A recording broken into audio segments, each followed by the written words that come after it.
Sambil nanti nunggu yang lain, oke, kita mulai aja. Selamat siang semuanya. Eh, Hari ini kita lanjutkan pertemuan untuk kelima, gitu ya, materi sistem informasi manajemen. Dan saya sudah upload tugas, ya. Kalau teman-teman sudah lihat, mungkin ada beberapa yang sudah, ada yang belum. Saya jelaskan dulu aja, biar nanti juga nggak ke apa nggak keburu-buru gitu ya. Nah, saya share screen.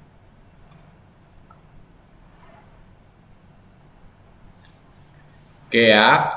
Nah, ada tugas yaitu terkait dengan seperti biasa ya. Ini adalah tugas kedua. Dikumpulkannya berarti kita ada di sini gitu ya. Dikumpulkannya minggu depan. Kalau yang tadi saya lihat di si layar untuk tugas satu semua sudah mengumpulkan gitu ya. Jadi sekalian kita buka si layarnya. Bentar. Oke, internet.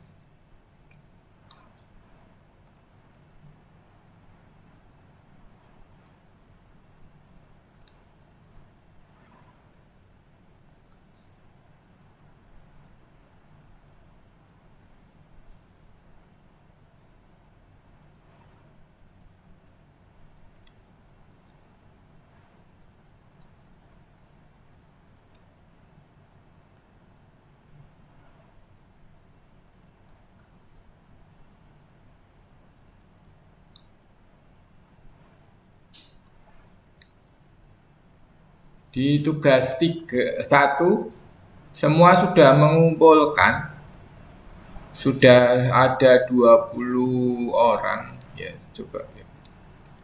Bentar ya. Oke, ada 20 orang ya, sudah mengumpulkan semua. Good job. Terima kasih untuk semuanya, udah tepat waktu ya. Berikutnya sekarang ada tugas kedua, sudah saya upload gitu ya. Soalnya agak terpisah ya, soalnya saya taruh di luar ya. Kalau apa namanya, kalau kita lihat di sini, sudah saya upload terpisah. Ada di sesi 5 ini, ada di sini ya. Ada soalnya. Oh, di sini ding. Sorry sorry. Ini ada tugasnya ya. Ada di luar, di dalam sini. Silakan nanti dilihat lagi ya. Saya sudah upload dari Kamis kemarin. Oke. Nah, tugasnya ada dua soal, ada dua, yaitu yang pertama seperti biasa, tugas tentang konsep terkait yang kita jelaskan. Jadi biar teman-teman juga memahami konseptualnya. Jadi saya berikan tugas tentang konsep, yaitu misal contoh keuntungan bagi penerapan ERP atau Enterprise Resource Planning ya, bagi perusahaan itu apa. Terus analisa terkait dengan kelemahan dan keunggulan dua sistem ERP yang ada ya, bisa SAP, bisa e-business suite atau yang lainnya ya. Banyak sekali sistem-sistem ERP yang ada. Nah, teman-teman tinggal cari dua, terus kira-kira kelemahan dan keunggulannya apa sih, seperti itu. Terus apa yang dimaksud dengan sistem informasi strategis, dan strategi apa, seperti apa yang dibuat atau untuk mendukung adanya sistem informasi seperti itu. Oke, terus ada tugas kasus seperti biasa. Jadi teman-teman menganalisa kasus ya, dari kasus-kasus yang ada.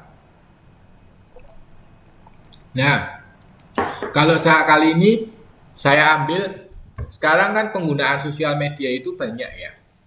Nah, kalau menurut teman-teman semua, seperti Facebook, Twitter, atau Instagram, atau TikTok gitu ya, dengan adanya sekarang ini kan belum lagi kalau yang ada yang punya LinkedIn ya, sistem informasi sosial media, tapi khusus untuk biasanya banyak untuk karyawan dan lain-lain seperti itu, atau profesional yang lain gitu ya. Nah, itu penting kalau misalkan teman-teman mau cari job dan lain-lain, biasanya mereka melihat dari profile LinkedIn seperti itu. Jadi nanti kita bisa tahu, oh orang ini apa aja, ngapain aja dan lain-lain di situ semuanya. Oke, nah menurut teman-teman semua, bagaimana suatu manajemen itu menggunakan sosial media sebagai sumber informasi untuk mendukung dua fungsi yang mungkin kita sekarang pakai, yaitu SDM. Dalam hal ini SDM ini berarti melakukan rekrutmen, terus mencari karyawan seperti itu ya, ataupun melihat profile gitu ya. Jadi kalau misalkan nih beberapa karyawan, dilihat dulu profil sosial medianya. Biasanya profil sosial media itu bisa menggambarkan karakteristik dari seseorang, misalkan ya. Jadi ada beberapa yang bisa kita lihat seperti itu atau kita manfaatkan. Itu misalkan salah satunya, contohnya seperti itu. Atau yang lainnya, kegunaan-kegunaan yang lain yang mungkin bisa mendukung fungsi SDM seperti itu. Nah, nanti teman-teman silakan coba kira-kira gitu ya. Kalau fungsi SDM itu apa aja? Terus fungsinya seperti apa dan lain-lain. Nah, terus kira-kira dengan adanya sosial media itu kira-kira seperti apa yang bisa didukung, atau pemasaran itu juga sama. Oke, itu ya. Jadi tugasnya untuk tugas kedua seperti itu. Oke, nah ada yang mau bikin tutorial Excel lagi seperti yang dilakukan oleh Arfi?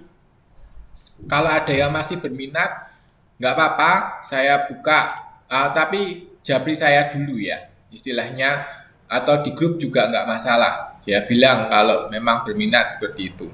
Kalau memang masih ada, silakan manfaatkan itu. Bikin tutorial Excel sederhana seperti yang dilakukan oleh Arfi kemarin. Oke. Materinya seputar kegunaan ataupun analisa data dengan menggunakan Excel. Oke, seperti itu. Jadi biar apa? Biar bisa teman-teman ini, karena fungsi Excel itu sangat berguna. Paling tidak itu adalah tools dasar gitu ya, atau perangkat lunak dasar yang bisa digunakan untuk membantu menganalisa data. Oke, seperti itu. Ya, itu adalah salah satunya. Ya. Nah, mungkin bisa dicoba yang seperti itu. Oke. Kalau ada silakan ditunggu sampai hari Rabu ini. Kalau misalkan ada yang masih berminat untuk membuat tutorial seperti itu. Oke. Nah, saya sambil saya jelaskan terlebih dahulu, mungkin ini lebih berguna materi tentang Excel seperti itu ya. Jadi saya sudah buat sebenarnya ada beberapa latihan lookup ataupun fungsi date, misalkan salah satu contohnya ya. Nah, ini yang sudah saya buat misalkan. Oke. Ini salah satu contohnya. Ya, jadi saya sudah buat modul sedikit, sepertinya sudah saya upload di Silayar juga, ya. Di sini, di sini di Silayar di keempat kalau nggak salah, minggu keempat atau minggu ketiga, saya lupa. Saya sudah upload itu materi tambahan terkait dengan data, analisa data.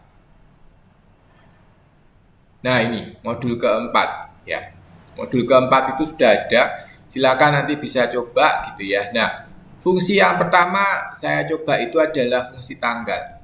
Kenapa fungsi tanggal penting? Karena ini berkaitan dengan sumber daya manusia. Ya kan? Contohnya adalah untuk melakukan perhitungan tanggal kerja. Ya, misalkan nih ada karyawan yang digaji ataupun yang dihitung kerjaannya untuk setiap harinya ataupun setiap jam kerjanya aja, misalkan seperti itu. Nah, ini bisa dilakukan ya dengan melakukan fungsi tanggal seperti itu. Ya, salah satu fungsinya itu adalah kalau kita lihat di sini yang pertama itu adalah today. Ya, today itu artinya adalah untuk menampilkan tanggal sekarang. Kalau tanggal sekarang itu adalah 21 Mei 2023, sesuai yang tanggal sekarang ada dan muncul. Ya, jamnya kalau waktu Taiwan sekarang adalah 2.18 sore. Seperti itu. Oke. Terus kita juga bisa menghitung working day. Ya, working day itu adalah berarti tanggal kerja, ya, jumlah hari kerja. Seperti itu. Misalkan ketika kita mau melakukan, misalkan saya diminta oleh bos gitu ya, misalkan yang bekerja di sektor pabrik misalkan. Nah, saya diminta oleh bos untuk bekerja selama 5 hari, dimulai dari hari Selasa. Nah, berapa hari? 5 hari ke depan. Terhitung juga ada tanggal hari libur misalkan. Ya, seperti itu. Nah, itu adalah untuk menghitung fungsi work days, seperti itu. Oke. Nah, berarti sampai tanggal berapa saya harus bekerja. Misalkan seperti itu, ya. Atau ada proyek misalkan dan lain-lain. Itu bisa digunakan. Oke. Nah, untuk weekend ya, itu bisa digunakan kodenya. Jadi karena weekend itu kan tiap-tiap orang mungkin beda-beda, tiap-tiap seperti itu ada beda-beda. Nah, ini ada weekend, ini 5 hari kerja ya aturannya. Itu berarti kalau satu atau dikosongkan itu berarti weekendnya adalah Sabtu dan Minggu. Ada juga Minggu dan Senin, ada yang Senin Selasa, Selasa Rabu dan lain-lain. Oke, ini ada aturan seperti itu. Ya, atau istilahnya kalau di sini weekend itu berarti libur yang tiap minggunya. Oke, jadi tiap-tiap minggu itu teman-teman libur kapan? Hari apa? Misalkan ada seperti itu. Oke, nah itu adalah salah satunya. Ya, nah fungsi berikutnya itu adalah network days. Network days ini adalah untuk menghitung jumlah hari kerja di antara 2 tanggal. Ya, jadi misalkan nih, saya disuruh laupan gitu ya, disuruh laupannya ngitung, kamu udah kerja berapa hari sih? Oke, misalkan seperti itu. Saya misalkan bekerja dari tanggal tanggal 1 gitu ya, tanggal 1 sampai dengan tanggal 21. Nah, dari tanggal 1 sampai tanggal 21 itu saya sudah bekerja berapa hari. Nah, itu adalah menghitung dengan start date dan end date-nya. Oke, dan untuk menghitung jumlah hari kerja di antara 2 tanggal itu. Oke, nah itu adalah salah satunya. Jadi fungsi year atau fungsi network days, ya, network days itu artinya jumlah hari kerja yang total seperti itu, yang net ya, untuk menghitung jumlah hari kerja di antara 2 tanggal. Oke, terus fungsi year ya itu akan mengembalikan tahun dari 1 tanggal. Jadi fungsi year-nya adalah berapa. Oke, terus kalau month itu adalah bulannya aja, kalau day itu berarti tanggalnya. Ya, atau harinya, seperti itu. Nah, di sini ada contoh latihan. Ya, misalkan saya mempunyai 3 aktivitas atau 3 proyek. Proyek ini dimulai tanggal 4 Februari 2018, katakan. Seperti itu. Ya. Nah, aktivitasnya ada aktivitas 1, 2, dan 3. Dimulainya dapat dimulai setelah ini. Ya, ada aturannya. Aktivitas 3 dimulai setelah aktivitas 2. Sedangkan aktivitas 2 dimulai setelah aktivitas 1. Artinya adalah ada jalur 3 yang berbeda seperti itu. Nah, di sini teman-teman disuruh lihat, berarti kira-kira berapa mulainya sama selesainya, seperti itu. Nah, contohnya saya buat di sini, gitu ya. Nah, ini contohnya. Oke, nomor 1 saya sudah buatkan contohnya. Misalkan lamanya 19 hari. Oke, terus mulainya tanggal 10 Maret 2020, maka selesainya kapan? Oke, atau gini, contoh yang berikutnya, saya berarti ya aktivitas 1 dimulai 21 hari. Mulainya tanggal hari ini deh, 21 Mei 2023. Maka selesainya nanti akan 19 Juni 2023. Oke, terus aktivitas 2 misalkan cuma butuh 15 hari, berarti mulai kapan? Terus kalau aktivitas 3 mulainya untuk 14 hari, berarti berapa selesainya? Jelas ya? Jadi ini kayak hitung-hitungan proyek mandor, ya. Misalkan salah satu contohnya adalah proyek mandor.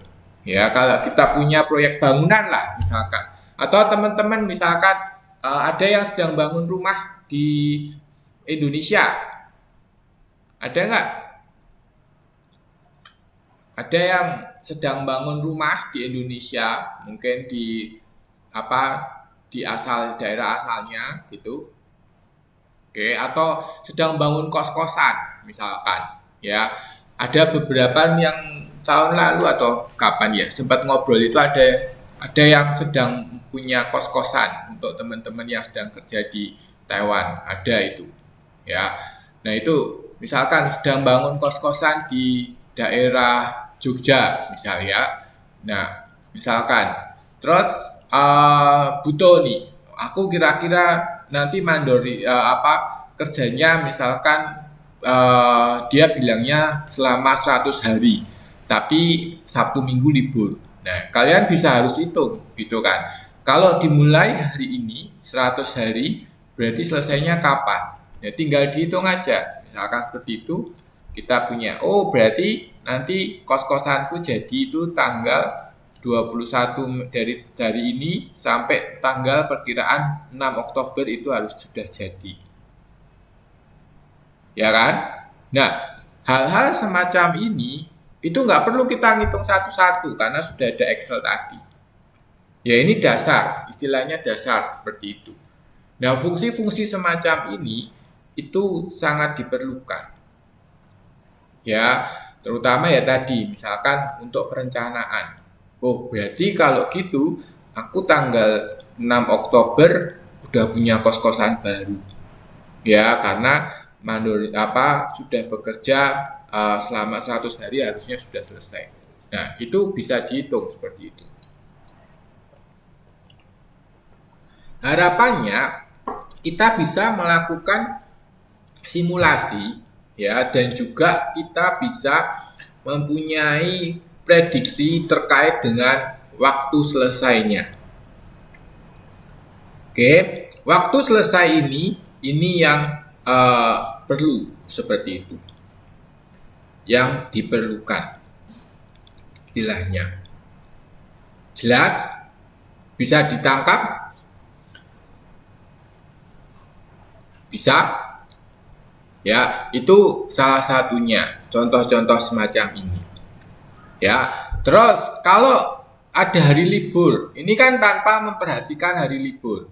Nah, tapi kan kalau biasa mungkin ada beberapa hari libur. Contohnya kalau di Taiwan ini bentar lagi ada Pekchun ya, atau Dragon Boat Festival kalau orang nyebutnya, yang itu yang biasa lomba perahu naga. Itu kan perkiraannya tanggal berapa? Tanggal 21-an sebetulnya. Saya lupa. Coba lihat NTHU. Ada yang tahu Dragon Boat Festival kapan? Pekchun. Nah, betul kan? 22. Tanggal 22. biasanya kan ada ini libur kan, libur di Taiwan biasanya libur. Tanggal 22 Juni itu libur. Oke, nah misalkan ada tanggal hari liburnya, tanggal 22 Juni 2023 Dragon Boat Festival. Oke, terus 23 Juni juga sama Dragon Boat Festival. Terus biasanya ada setelah Dragon Boat itu Mid Autumn ya. Mid Autumn Festival tuh kapan? Nah, Mid Autumn Festival itu September 29 yang apa? Kita makan mooncake. Kita makan apa sih kalau bahasa Chinese-nya? Itu bakpia, kayak bakpia itu loh. Apa namanya kalau mooncake? Tongcupia kalau orang Indonesia. Ya kan, mooncake seperti ini mungkin teman-teman sudah hafal. Biasanya bos sering bawa, ya kan? Nah, ada mooncake festival. Mooncake festivalnya tanggal berapa? 29 ya. Tahun ini tahun berapa? 29. Berarti biasanya 29 September sama misalkan 29 30 1 Oktober misalkan. Ya.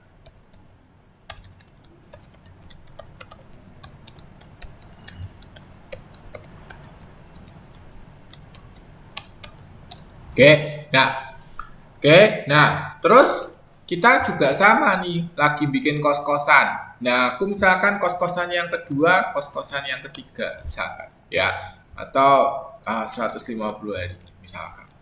Nah, ini juga sama, ya kan? Aku misalkan punya kos-kosan 100, kos-kosannya yang sama 200 hari, ini yang 150, terus ini 100 hari misalkan.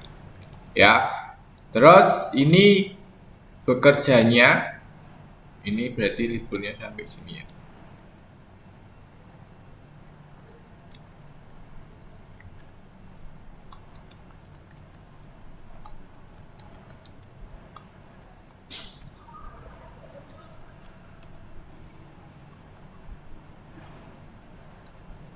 Oke.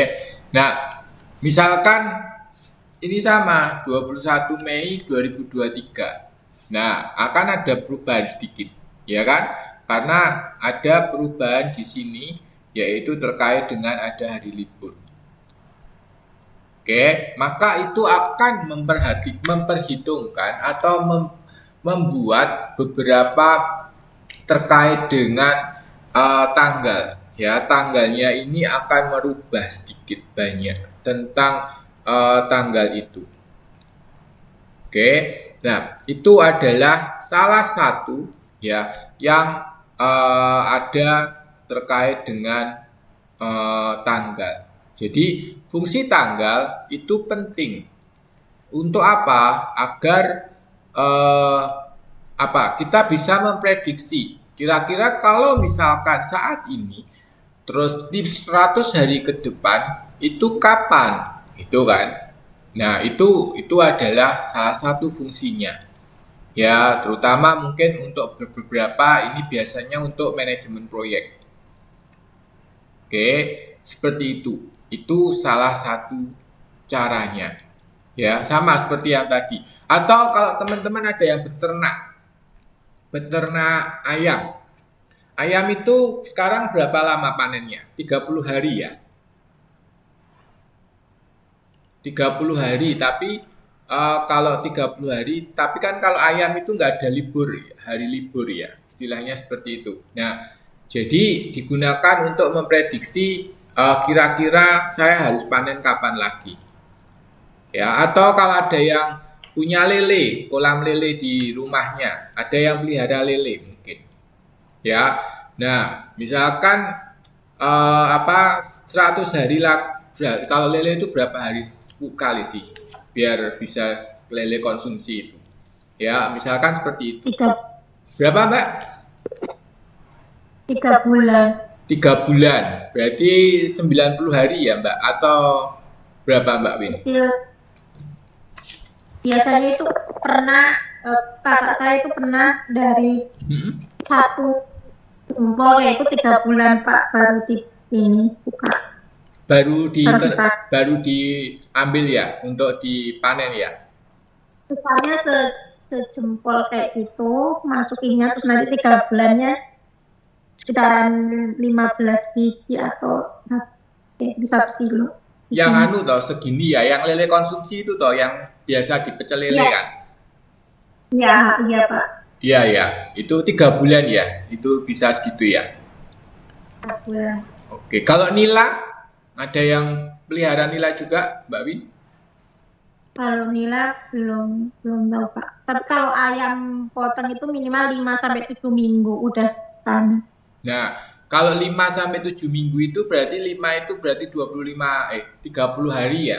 35 hari, sorry. 35 hari sampai 49 hari kan. Iya.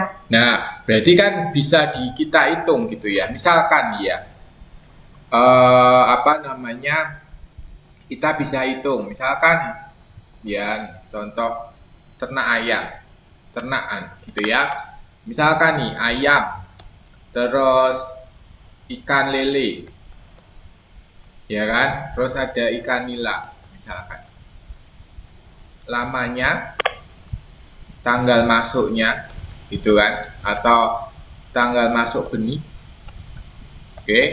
Terus prediksi panen, tanggal panen. Nah, kan bisa teman-teman bisa buat kan? Oh, berarti nanti belum lagi kalau ini misalkan kolamnya ada banyak, itu belum kehitung lagi gitu kan. Kalau kolamnya banyak bisa lebih apa ya? Lebih lama lagi kan. Istilahnya seperti itu. Ya kan? Bisa lebih banyak lagi. Pak ikan Yuk. kalau masukinnya sekitar 20 gram itu 4 sampai 6 bulan itu udah panen kalau ikan nila. 4 sampai 6 bulan. Iya, masukinnya 20 gram beratnya, masukin 20 gram 4 Berarti sampai 6. 4 sampai 6 bulan. Berarti sekitar katakan kita ambil 5 bulan ya. 5 bulan itu berarti 300 hari kan, Mbak ya? Ya kan? Terus Ya. apa namanya? Kalau misalkan ayam itu berarti berapa? 35 hari ya atau 40 hari lah katakan. Ya kan? Hari. Lele tadi 3 bulan ya. Ya. 100 hari katakanlah. Ya kan? Nah, misalkan masuknya sama-sama tanggal hari ini. Ya, sama-sama seperti itu. Oke, nah, kira-kira prediksi tahap panennya kapan? Nah, tapi kan kalau lele dan lain-lain itu kan nggak ada hari libur ya. Maka apa namanya kita bisa tinggal di sini langsung aja kalau gitu, Bogdis. Atau langsung aja berarti ini ditambah langsung. Kalau ini tanpa harian, berarti kita bisa prediksi sekitar, berarti nanti kita panen tanggal sekian ya kan, terus kalau lele tanggal sekian, terus kalau nila ternyata karena 6 bulan ya 16 kita bulan Maret, jadi nggak perlu lagi kita nginget-nginget, mungkin sudah langsung kita buat Excel seperti ini. Ini kalau satu kolam, belum kalau kan nggak mungkin, biasanya beberapa kan punya, kalau di apa, saya pernah lihat tuh beberapa temen itu pakai beberapa kolam, ya kan? Ini tanggal berapa masuk, ini tanggal berapa masuk, ini tanggal berapa masuk, nanti panennya berapa gitu kan? Nah itu bisa dibuat untuk pakai Excel. Itu salah satu contohnya. Ya, contoh sederhananya seperti itu.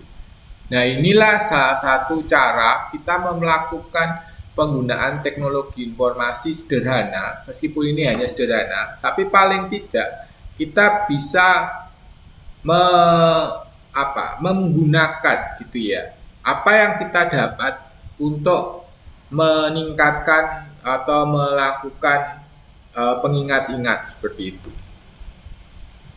Oke, mungkin teman-teman yang lain bisa juga sama seperti itu. Oke, salah satunya, contohnya itu salah satunya itu. Oke, itu adalah yang pertama. Yang kedua, itu adalah fungsi yang berikutnya, itu adalah lookup. Ya, kalau lookup ini itu adalah untuk mencari, ya, mencari sesuatu. Nah, ini contohnya kalau misalkan harga barang. Oke, harga barang, ya, ini saya sudah sediakan di sini. Ya, ini salah satu caranya gitu ya. Nah, misal saya punya harga barang, kode barang ini A11, A12, A13, A14, A15. Harganya sekian. Oke. Nah, sekarang kalau ada beli transaksi tanggal 1 Februari, misalkan sekarang 21 Mei 2023. Saya mau beli barang A13 seharga jumlahnya sebanyak 5. Berarti berapa? Terus A15 misalkan berapa? Terus A11 misalkan. Nah, totalnya berapa? Langsung kehitung. Ya, ini karena fungsi lookup. Fungsi lookup ini digunakan untuk seperti ini. Jadi, kita mencari kode A13 di sini. Ya, di sini mana? Di sini adalah yang ketemu ada di sini. Kalau dia ketemu, maka kembalikan baris yang kedua. Baris yang kedua ini adalah yang harganya 7.500. Oke, maka kita bisa dapat seperti itu. Ya, ini salah satu caranya. Oke, terus fungsi yang kedua itu juga sama. Lookup, kita lookupkan, kita cari, terus kita cari sama. Kode A15 kalau ketemu kembalikan harga ini. Ya, itu salah satu contohnya. Ya, kegunaan untuk fungsi lookup. Ya, masih banyak fungsi-fungsi yang lain yang bisa dipakai di Excel. Ya, di sini banyak sekali fungsi-fungsi Excel yang bisa digunakan. Termasuk kalau teman-teman bisa melakukan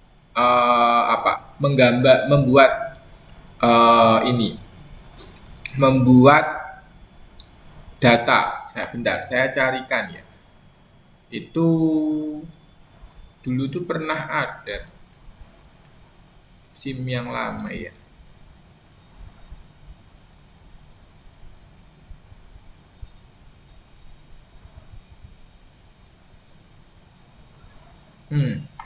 Ini nih. Misalkan ya, saya contoh ini. Nah, ini adalah salah satu juga, nanti bisa saya upload berikutnya.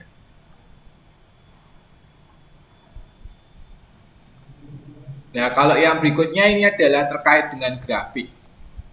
Nah, grafik ini gitu ya. Grafik ini adalah digunakan untuk misalkan contoh, ini dulu pernah waktu saya ngajarin awal gitu ya, saya kasih materi tambahan seperti ini. Karena ini menurut saya juga penting gitu ya. Nah, misalkan saya punya toko. Oke, toko ini jualan buah dan lain-lain seperti itu. Ya, berapa jumlah terjualnya tiap bulan ada di sini. Dan pendapatannya berapa untuk masing-masing ini. Oke, nah, dan saya punya toko itu ada di banyak titik. Misalkan di sini ada 4 titik. Ya, ada di selatan, timur, utara, barat. Oke, toko saya ada di 4 bagian. Terus saya punya produknya buah, es krim, susu, sama sereal. Terus produknya sendiri-sendiri banyak hal. Ya, ada tipe-tipenya. Oke, termasuk anggur, cherry, plum, ya, dan lain-lain. Jumlahnya berapa? Nah, saya mau buat suatu rangkuman dari penjualan ini, ya, seperti yang kemarin saya sebutkan bahwa ketika kita ketika kita berada di level atas, itu biasanya data itu disampaikan dalam visualnya dalam bentuk grafik seperti itu, ya kan? Nah, maka kita bisa membuatnya menjadi suatu grafik seperti ini. Contohnya caranya gimana? Ini saya insert dari data ini, dari insert, saya masukkan, saya buat pivot table-nya. Saya ambil data yang ada di sini, ya. Terus grafiknya saya buat di new worksheet, artinya nanti ada worksheet baru di sini, ya. Ini laporan toko, gitu ya. Nah, saya ambil misalkan yang store-nya, terus saya ambil produk dan tiap-tiap produknya berapa yang laku, ini di unitnya. Oke, nah ini salah satu contohnya. Berarti kalau kita lihat di bagian timur, itu di timur itu laku apel sebesar 7.160 kg. Ya, misalkan seperti itu. Maka ini bisa kita buat pemisah ribuannya, misalkan. Terus kalau ada Ben and Jerry itu 7.167.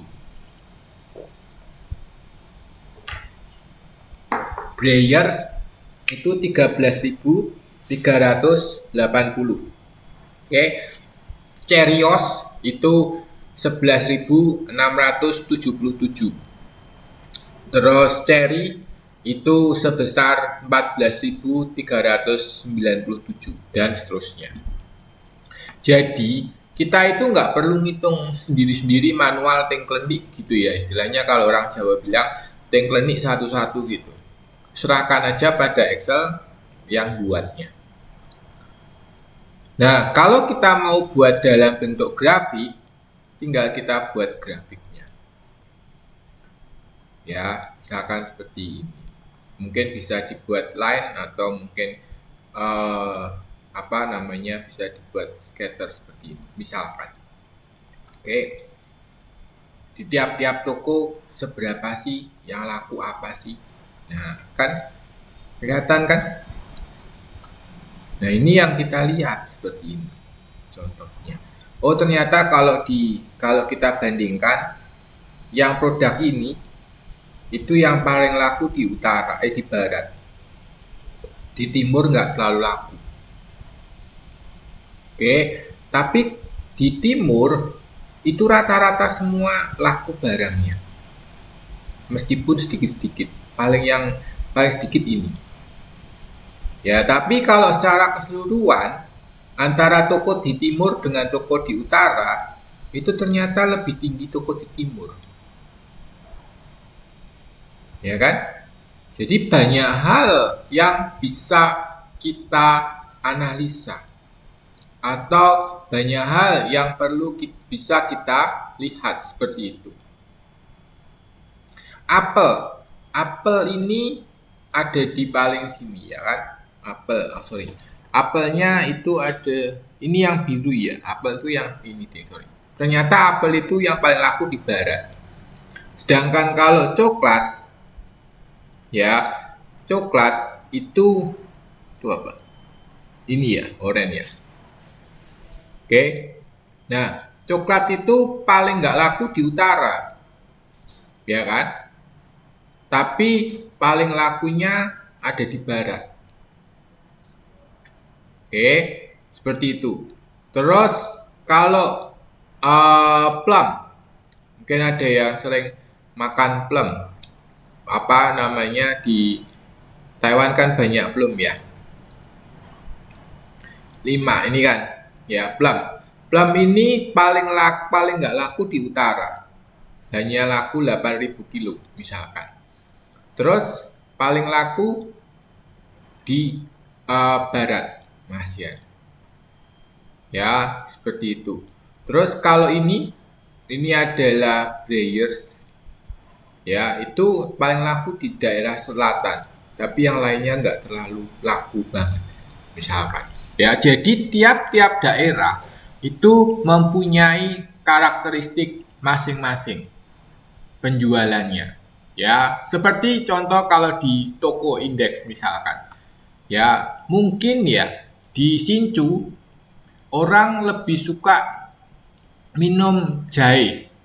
Ya, karena apa? Karena Sincu itu dingin. Istilahnya anginnya kencang. Mungkin Mbak Kusnul yang di Sincu ya. Salah satunya. Atau ada yang lain yang di Sincu. Ya, Kalau di contohnya. situ itu anginnya kencang memang. Iya kan? Loh, Mbak Win ya di Sincu ya, Mbak? Aku semua Pak yang ngomong. Oh, Kusnul. Sorry. Mbak Kusnul. Kamu di Sincu kan, Mbak? Iya pernah di Sincunan. Nah, Itu anginnya kencang banget. anginnya kenceng kan? Iya Pak. Nah, itu salah satunya, ya kan? Jadi kalau saya sering kalau pas winter segala itu lebih sering beli apa kayak apa namanya STMJ ataupun Jahe Wangi dan lain-lain di daerah di toko Indo itu di dekat stasiun, ya atau di Indek atau di JPK atau di mana atau di R7. Nah itu salah satunya. Mungkin itu nggak laku di daerah selatan, ya meskipun winter. Karena misalkan di daerah Kosyung atau di daerah Genting, ya itu nggak akan laku karena di sana Pak winter aja nggak kerasa panas kan. Tetap masih hangat lah istilahnya. Nggak sedingin di daerah utara, terutama di Sinju, misalkan seperti itu. Oke, nah, ya. Kalau nggak ada dingin. Gimana Mbak? Iya di daerah bawah saya pernah di daerah Tainan sama Kosong 6 tahun. Kalau musim dingin itu masih tetap panas kayak gitu, nggak sedingin di atas. Iya kan? Nah, itu kan kerasa ya. Nah, itu kan akan mempengaruhi pembelian dari suatu produk. Iya kan? Karena apa? Karena pasti akan mempengaruhi konsumen gitu ya. Seperti itu. Ya, kebutuhan dari konsumen itu akan sedikit banyak berbeda untuk setiap daerahnya. Ya kan? Oke, nah Ya. itu salah satunya. Ya, kenapa laku seperti itu berbeda. Oke, itu salah satu yang mempengaruhi hal-hal itu. Jadi banyak besok kalau misalkan teman-teman ada usaha atau apa, coba juga untuk digali beberapa informasi-informasi yang ada seperti itu. Oke, dari data yang kita punya, kita bisa mencari gitu ya. Seperti yang minggu lalu saya bilang bahwa ketika kita mempunyai data-data semacam ini dan kita analisa, kita bisa dibantu untuk mengambil keputusan. Ya, terkait dengan keputusan-keputusan yang akan kita ambil seperti itu. Oke. Nah, itulah fungsi dari sistem informasi manajemen. Ya, istilahnya adalah gimana data yang kita punya dimanfaatkan untuk pengambilan keputusan. Oke. Nah, ini adalah salah satunya. Mungkin ada yang mau mau ditanggapi atau mau ditanyakan, silahkan. Saya kasih waktu. Silahkan, ada? Mungkin Mbak Kasipah atau yang lainnya? Silahkan. Mbak Ina atau Mbak Lesti atau yang lain, silahkan. Ada mungkin yang mau ditanyakan. Yo. Ada yang mau ditanyakan atau ada yang mau ditanggapi, silahkan. Terkait dengan hal yang tadi saya bilang. Itulah salah satu contoh Ya, saya mau menunjukkan kenapa kok ada data semacam ini, terus kenapa bagaimana kita bisa menganalisanya.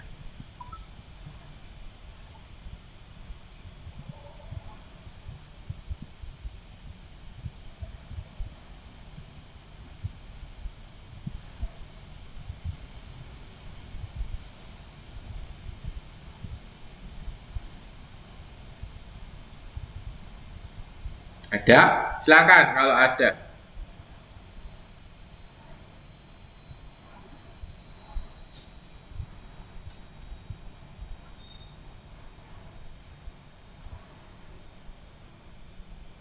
Yuk, ada nggak? Yuk. Atau apa yang mau disampaikan? Silakan. Nah, kalau nggak ada, saya mau tanya nih. Teman-teman, ada yang berinvestasi, menggunakan investasi dari penghasilan, terus diinvestasikan apa? Yuk, ada? Maksudnya dibeliin Dibeliin apa gitu, Mbak? Ada nggak? belum sih Pak, paling sedikit ada sih Pak. Mungkin dibeliin apa nih? Apa, Mbak? Kayak semacam hewan, kayak dibeliin hewan peliharaan terus disuruh saudara yang mengapa gitu. Hewan ternak ya, Mbak ya? Iya. Sawah, Pak. Apa? Beli sawah. Beli sawah. Oke, ada yang hewan ternak, ada yang beli sawah. Nah, apa dasar keputusan untuk membeli sawah atau membeli hewan ternak? Yuk, silakan. Mbak Kusnul sama Mbak Win. Mungkin bisa bagaimana proses pengambilan keputusan dan informasi apa yang perlu diperlukan dalam mencari itu, seperti itu. Yuk, satu dulu, siapa? Terus nanti lanjut yang berikutnya, siapa? Yuk, siapa dulu? Mbak Win atau Kusnul dulu? Silakan. Alasan saya, keputusan saya kenapa membeli hewan ternak kayak gitu Pak. Yang pertama alasannya itu belum punya, dia nggak mempunyai hewan ternak kan.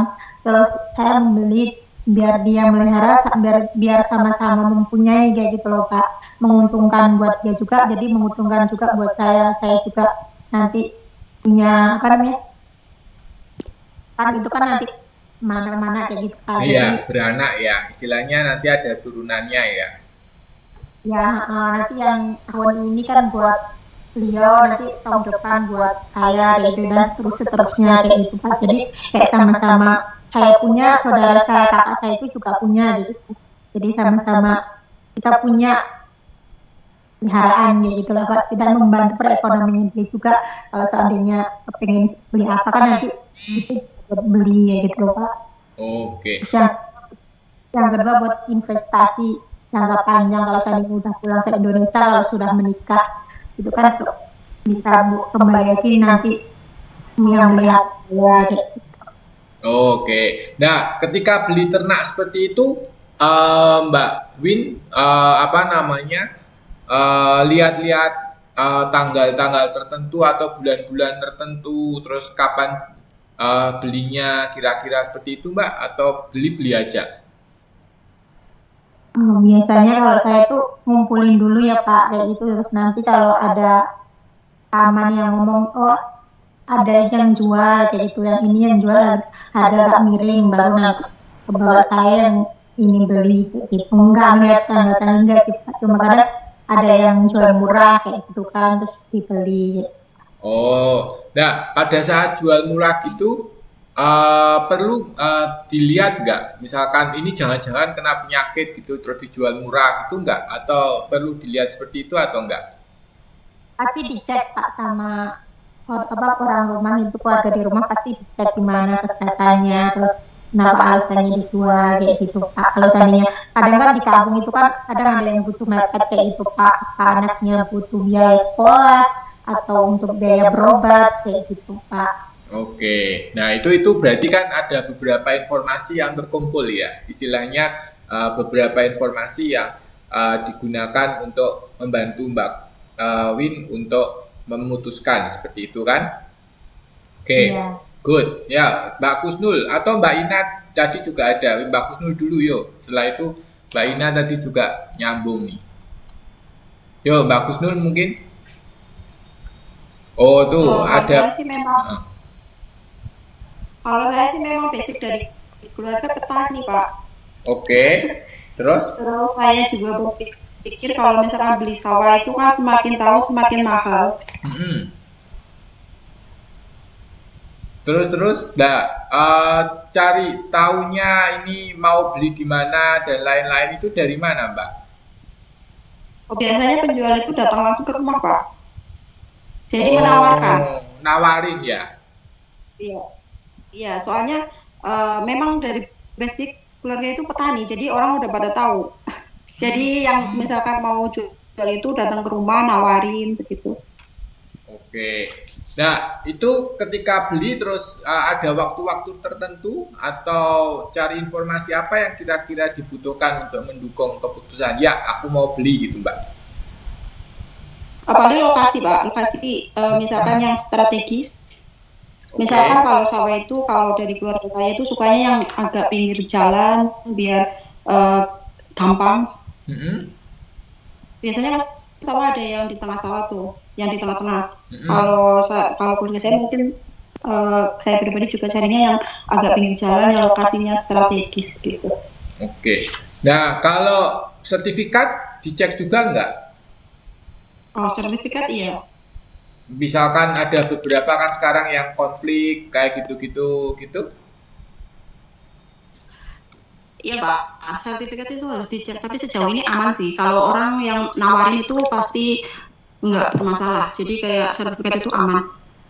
Oke, berarti nah ngeceknya sertifikat berarti informasinya diambil dari mana itu? Ke BPN? Apa jualnya dari berkasnya Pak? Ini Berarti sertifikat, terus Mbak ini Kusnul surat-suratnya begitu. cek ke BPN atau enggak? Enggak. Oh, biasanya itu di BPN itu kayaknya sepertinya bisa ngecek seperti itu. Salah satunya cara yang bisa digunakan juga bisa cek, kita bisa minta tolong untuk cek bermasalah atau enggaknya, misalkan seperti itu. Oke, ya good. Ada lagi yang mau disampaikan, Mbak Ustul? Kalau saya juga investasi itu Pak. Mas batangan mungkin di Pegadaian. Oke, emas batangan, oh tabungan emas ya di Pegadaian ya. Ya, Nah, itu ada, nah kalau emas ini kan lebih fluktuatif ya, harganya itu kan naik turun seperti itu. Apakah mengikuti juga harganya? iya Pak, mengikuti. Jadi kalau misalkan, kalau saya sih kalau beli itu kayak pas lagi mas turun saya baru beli. Oke, berarti lihat harganya ya. Berarti Mbak Kusnul tetap Iya update harga seperti itu juga ya. Pak. Iya terus juga sekarang kan ada aplikasinya, jadi bisa bisa langsung dicek dari handphone kita. Oke, terus kalau pas turun beli, kalau pas naik enggak gitu ya. Enggak, iya. Oke, nah itu salah satunya juga. Nah, sekarang juga cara untuk mencari informasi hal seperti itu juga dengan menggunakan aplikasi kan lebih mudah ya. Istilahnya kalau mungkin yang trading ataupun yang pakai investasi emas dan lain-lain itu juga bisa dilihat seperti itu. Oke, good. Nah, kalau ini ada juga dari teman yang di chat nih, Mbak Desi itu beli tanah dan pohon jati. Oke, nah kalau Mbak Jessi itu kebetulan tetangga ada yang menjual dengan harga murah dan dekat rumah dan juga kami butuh tempat untuk membakar sampah karena rumah saya tidak punya halaman. Nah, berarti dia istilahnya investasinya dengan melihat itu tapi informasinya dilihat dari tetangganya, sekitarnya. Misalkan seperti itu ya. Istilahnya dari lokal yang ada seperti itu. Nah, terus kalau Mbak Ina beli tanah. Kenapa? Karena harga dari tanah dari tahun ke tahun naik. Ya, jual kembali bisa mendapatkan keuntungan dan saat menunggu untuk waktu itu tanah bisa kita manfaatkan untuk dijadikan ladang. Ya, tanah itu memang seperti itu ya. Tapi juga kalau kita investasi itu juga dipikirkan likuiditasnya ya. Istilahnya kalau saya mikir kadang juga tanah bangunan itu kan nggak serta-merta bisa langsung kita jual. Misalkan kita benar-benar butuh, ya kan? Tapi kalau kayak emas gitu ya, kita langsung jual bisa langsung cash money bisa dapat. Nah itu juga salah satunya. Jadi ada beberapa alokasi yang harus kita lihat seperti itu. Ya, seberapa liquid atau seberapa kita bisa cairkan uang itu untuk bisa investasi kita untuk dapatkan uang segera. Misalkan kalau ada kejadian-kejadian tertentu yang yang kita butuh uang mendadak seperti itu. Nah itu salah satunya juga ya. Kalau saya juga kadang ada alokasi untuk itu. Oke, jadi bisa kita bandingkan seperti itu, ya kan? Seperti itu. Nah, terus tadi ada pertanyaan nih dari Mbak Ina. Oke, apabila kita masukkan data baru, ya, maka akan otomatis tertambahkan tanpa harus menghitung dan memberikan sisipan uang berikutnya. Ya, kalau misalkan untuk menggunakan pivot, ini kan konteksnya pivot ya, Mbak Ina ya. Tadi itu kalau ada data baru langsung tinggal di refresh sudah bisa, Mbak. Contoh ya, saya update ini contohnya. Datanya ini ya, saya tambahkan, saya insert ya. Ada misalkan saya insert 4 data misalkan ya. 2006 misalkan Oktober short ini fruit grapes lagi gitu ya. Ini saya buat 1000 misalkan dengan harga 3.500. 2006 lagi September gitu ya, short lagi biar kelihatan aja grapes ya. Ini misalkan dengan 4.530 gitu ya, dengan harga misalkan 10.000. Oke. Terus tahun 2007 November misalkan untuk West ya, ini milk misalkan, ini low fat, ini misalkan 3.500 dengan harga 45.000 misal ya. 2007 Desember misalkan di bagian West lagi itu milk lagi misalkan low fat ya, biar kelihatan datanya berubah 7.000, maka di sini 60.000 misalkan. Oke. Nah, dari hal ini kalau kita refresh ya, kalau kita refresh datanya, ingat tadi milk yang kita lihat ini milk di West ya, milk sama grape ya, milk sama grape, milk low fat sama ya ini milk low fat ini ya. Kita lihat perbandingan, kalau kita datanya ini biar teman-teman lihat sama grapes, maka akan ada perubahan ya. Kita tinggal refresh. Oke, maka datanya sudah berubah ya kan. Kalau tadi sebelum di refresh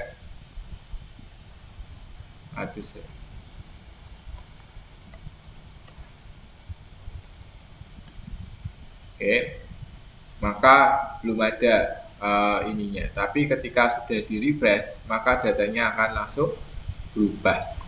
Istilahnya seperti itu. Kalau ininya pun juga sudah langsung ter-refresh. Nah, ya kan berubah. Ya, naiknya berubah. Ada kenaikan seperti itu. Oke, nah maka di sini milknya dia yang paling tinggi sekarang Westnya ya. Terus kalau enggak seperti itu, maka itu tadi fungsi dari pivot, jadi lebih berubah seperti itu. Oke, nggak apa-apa Mbak, untuk Mbak Trisna. Ya nanti kalau misalkan ada rekaman juga kok. Kalau misalkan ada yang lupa bisa diingat. Oke, nah itu salah satunya ya. Jadi kita itu menggunakan informasi untuk mendukung keputusan untuk beberapa hal terkait dengan hal-hal semacam itu. Ya, atau kalau ada yang investasi saham dan lain-lain misalkan, atau reksadana misalkan dan lain-lain, ada yang teman-teman investasi seperti itu, bisa juga dilihat perbandingan harga ataupun tren naik turunnya dan seterusnya. Ya, tapi kita harus punya data itu, ya, istilahnya trennya dan lain-lain yang bisa kita lihat semacam itu. Oke, jelas ya. Nah, itu adalah salah satu penerapan penggunaan penggunaan untuk mendukung keputusan, sistem untuk mendukung keputusan. Ya, maka kalau dikaitkan dengan yang kemarin kita bahas, maka kita perlu untuk mendapatkan informasinya. Ya, maka di sini ada sistem untuk mendukung keputusan. Ya, ada beberapa data yang terlibat di dalamnya, yang data ini yang akan kita gunakan. Ya, ini data ini akan kita gunakan untuk membuat keputusan. Tentunya data ini harus diubah menjadi suatu informasi. Oke, inilah yang penting di sini, ya, fungsi ini yang penting di situ. Oke.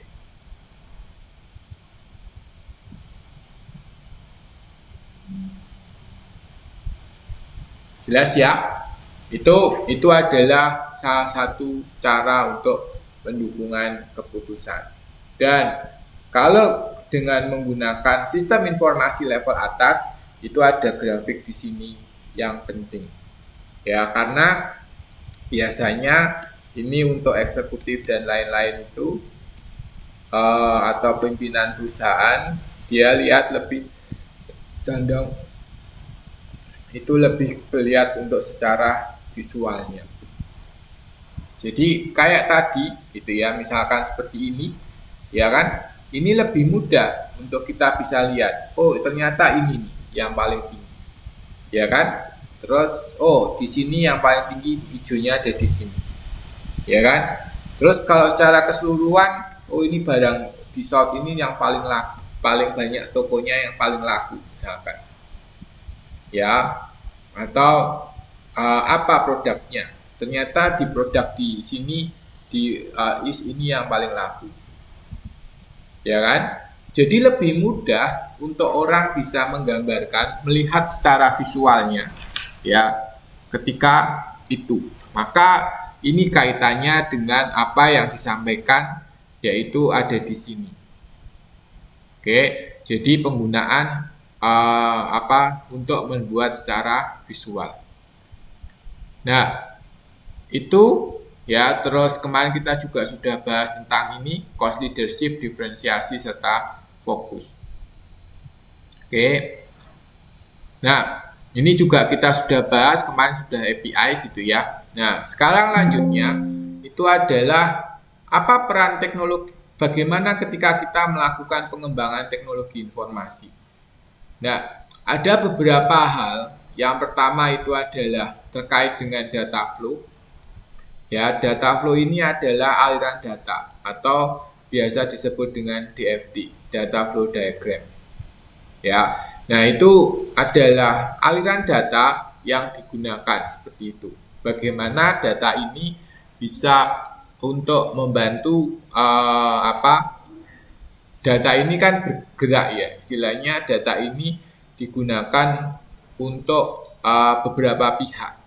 Nah, ada aliran data di sini, data flow diagram. Maka ini ada karena ada proses aliran data.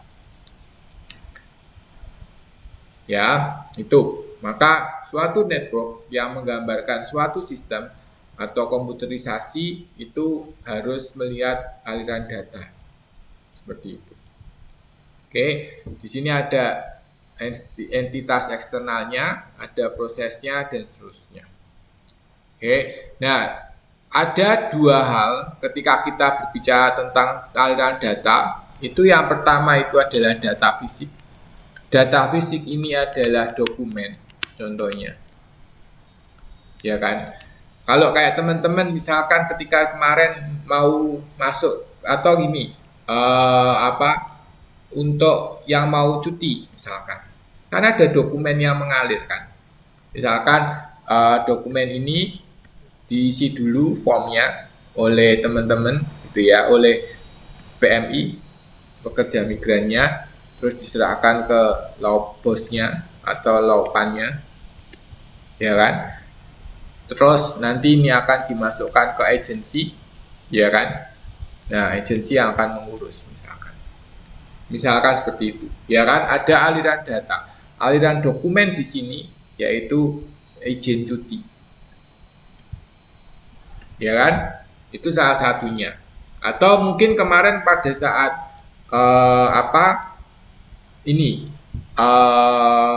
pada saat masuk ke Taiwan dulu waktu awal-awal, ya, maka ada beberapa hal. Mungkin ini juga ada terkait dengan Kementerian Ketenagakerjaan.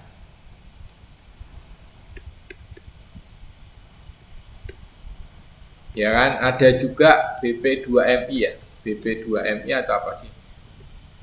Ya kan, Badan Pekerja Perlindungan Pekerja Migran Indonesia, BP3MI atau BP2MI seperti itu. Ya, nah itu adalah salah satu beberapa hal yang terkait dengan aliran data.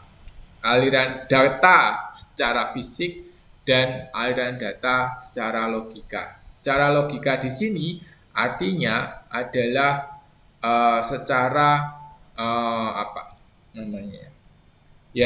secara logik atau secara aliran yang ada seperti itu. Oke, itu adalah untuk menggambarkan sistem usulan di mana penekanan pada logika atau kebutuhan-kebutuhan sistem seperti itu. Oke. Nah, itu adalah beberapa hal.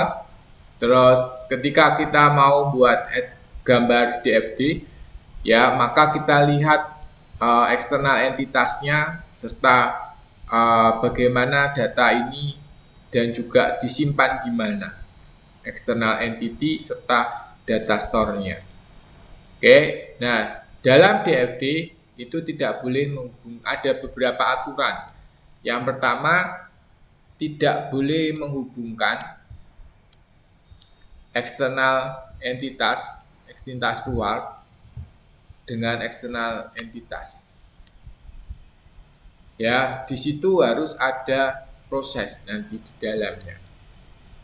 Oke, proses apa yang ada seperti itu. Terus kita tidak boleh juga menghubungkan data store dengan data store. Ini hanya kayak pakemnya lah, istilahnya seperti itu, aturannya. Terus tidak boleh ada antara data store dengan eksternal entitas, tidak boleh secara langsung. Oke, dan harus ada data yang masuk, data flow masuk dan data flow yang keluar. Nah, ini adalah beberapa hal yang terkait dengan itu. Oke.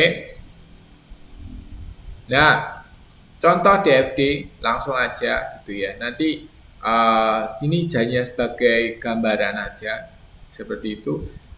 Ya, buat tambahan ketika kita melakukan desain suatu sistem, maka di sini ada entitas luarnya siapa. Ya, misalkan di sini ada pelanggan ya, atau pelanggan misalkan, ya kan, atau customer. Oke, di sini misalkan ada distributor dan lain-lain. Ini adalah eksternal entitas. Atau kalau di sana ya mungkin ada, kalau di ada agensi gitu ya. Kalau di teman-teman, terus mungkin di sini ada tenaga 1922 itu ketenaga kerjaannya.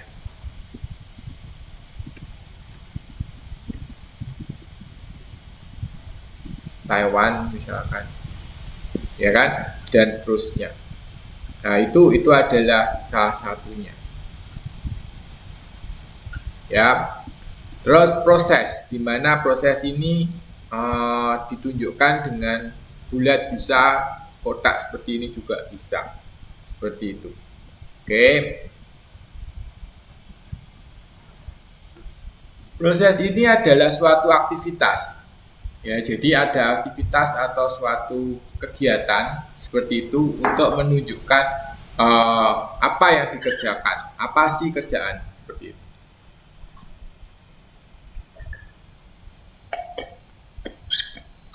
Jadi ada namanya dan ada nama prosesnya seperti itu. Ya, contohnya ini salah satunya gitu ya, membuat gaji pegawai atau pembuatan slip dan seterusnya. Oke, terus contohnya langsung aja harus ada data apa yang dimasukkan atau data apa yang masuk seperti itu dan ada data apa yang keluar seperti itu ya. Nah, maka harus data di sini. Data apa yang kita kirim atau data apa yang kita masukkan seperti itu.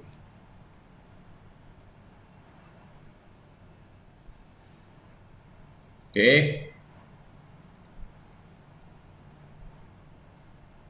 Ada yang mau ditanyakan dulu nggak?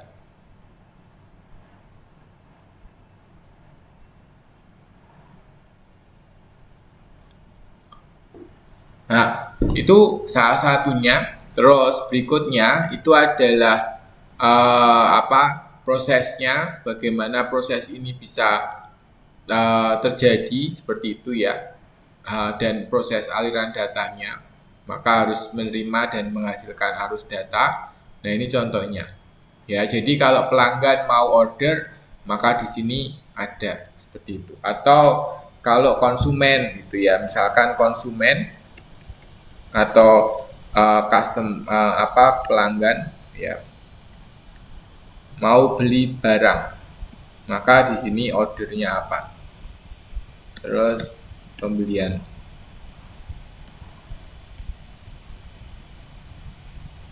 Ini hanya untuk diagram ya, ini hanya untuk perancangan seperti itu. Oke. Nah, terus kalau misalkan bisa dilakukan ditangani dengan dua pihak yang berbeda. Oke, seperti ini, atau untuk konsep-konsep yang lain. Nah, itu adalah DFD ya. Nah, kenapa kok saya bahas ini gitu ya? Mungkin lebih tepatnya karena ini digunakan untuk pada saat kita membicarakan tentang daur hidup pengembangan sistem atau SDLC. Oke, nah ini SDLC itu adalah daur hidup pengembangan dari suatu sistem. Nah, ini adalah yang kita bahas di modul kelima dari bukunya Pak Jogianto. Nah, ketika kita berbicara tentang mengembangkan suatu sistem, ya, sistem itu kan dikembangkan secara bertahap gitu ya. Artinya ketika kita misalkan kemarin nanti ada ERP. ERP ini kan ada 5 fungsi utama, ataupun mungkin yang kemarin kita lihat fungsinya itu ada pemasaran, ya kan, ada keuangan, ada akuntansi, ada fungsi produksi, dan ada fungsi HRD atau SDM, ya kan. Nah, ada 5 fungsi yang kita bahas waktu minggu lalu. Nah, tentunya ini semua harus ketika kita membuat suatu sistem, ya kan, ketika kita membuat suatu sistem itu harus sesuai dengan alur kerja dari perusahaan itu. Ya, jadi misalkan ketika kita mau buat sistem untuk mendukung sistem pemasaran dari perusahaan X.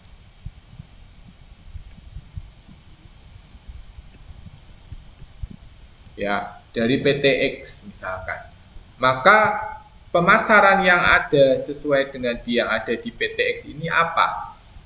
Nah, itu yang akan dibahas di situ. Ya, harus disesuaikan dengan proses bisnis. Oke, jadi prosesnya gimana? Apa aja yang menjadi bahan pertimbangan untuk suatu sistem terkait dengan sistem tadi, ya, terkait dengan sistem pemasaran misalkan. Oke, di situ ada misalkan. Oke, nah itu adalah salah satu hal yang biasanya dibutuhkan. Nah, berikutnya adalah perancangan awal dan perancangan perinci, ya, serta bagaimana implementasi terhadap suatu sistem. Oke, dan ada operasi atau perawatan. Jadi ketika kita melakukan analisa, maka analisa ini analisa yang harus disesuaikan dengan proses bisnis tadi. Ya, berarti ketika kita membangun suatu sistem, maka kita harus membuat analisanya. Ya, analisanya harus disesuaikan dengan proses bisnis yang terjadi sekarang, yang terjadi di perusahaan itu. Oke, seperti itu. Ya, nah perancangannya itu salah satunya yang kita bahas dengan menggunakan DFD tadi. Salah satu modul untuk salah satu diagram, ya, dengan diagram untuk menggambarkan tertentu, gitu ya.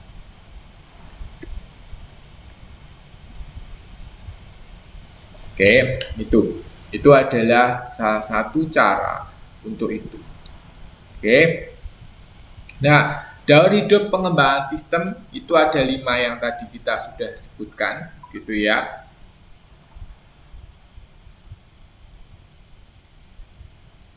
Itu perencanaan, terus analisa, ya, desain, implementasi, penggunaan.